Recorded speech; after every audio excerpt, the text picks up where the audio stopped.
O Evangelho de Mateus, capítulo 17. Jesus, Moisés e Elias. 6 dias depois, Jesus foi para um monte alto, levando consigo somente Pedro e os irmãos Tiago e João. Ali eles viram a aparência de Jesus mudar. O seu rosto ficou brilhante como o sol, e as suas roupas ficaram brancas como a luz. E os 3 discípulos viram Moisés e Elias conversando com Jesus. Então Pedro disse a Jesus: "Como é bom estarmos aqui, Senhor!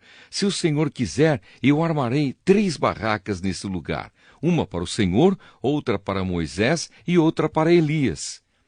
Enquanto Pedro estava falando, uma nuvem brilhante os cobriu, e dela veio uma voz que disse: "Este é o meu filho querido que me dá muita alegria. Escutem o que ele diz." Quando os discípulos ouviram a voz, ficaram com tanto medo que se ajoelharam e encostaram o rosto no chão. Jesus veio, tocou neles e disse: "Levantem-se e não tenham medo." Então eles olharam em volta e não viram ninguém, a não ser Jesus. Quando estavam descendo do monte, ele lhes deu esta ordem: "Não contem para ninguém o que viram, até que o Filho do Homem seja ressuscitado." Então os discípulos perguntaram: "Por que os mestres da lei dizem que Elias deve vir primeiro?" Ele respondeu: "É verdade que Elias vem para preparar tudo, porém eu afirmo a vocês que Elias já veio, e não o reconheceram, mas o maltrataram como quiseram.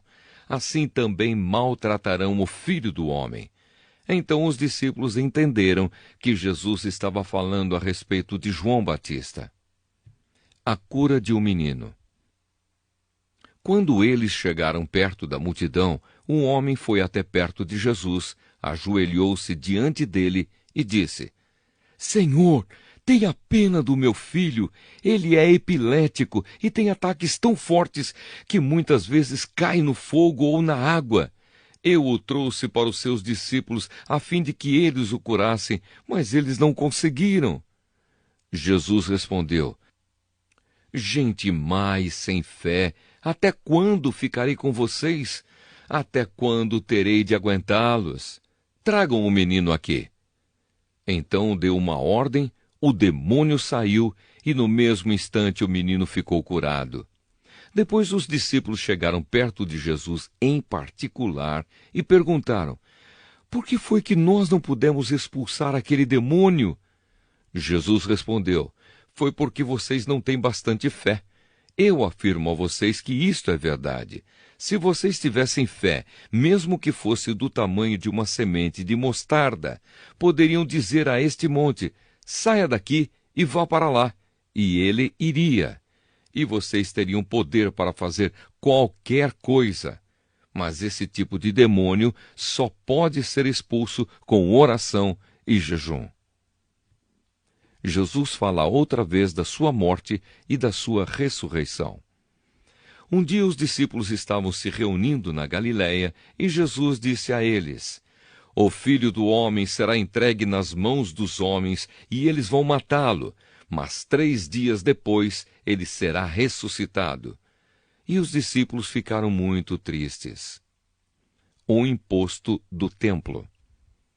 Quando Jesus e os discípulos chegaram à cidade de Cafarnaum, os cobradores do imposto do templo foram perguntar a Pedro: "O mestre de vocês não paga o imposto do templo?"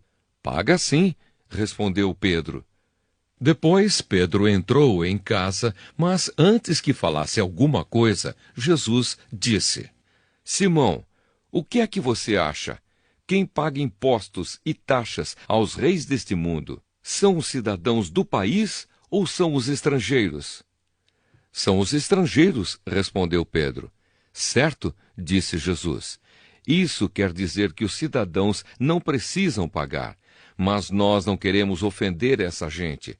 Por isso vá até ao lago, jogue o anzol e puxe o primeiro peixe que você fisgar.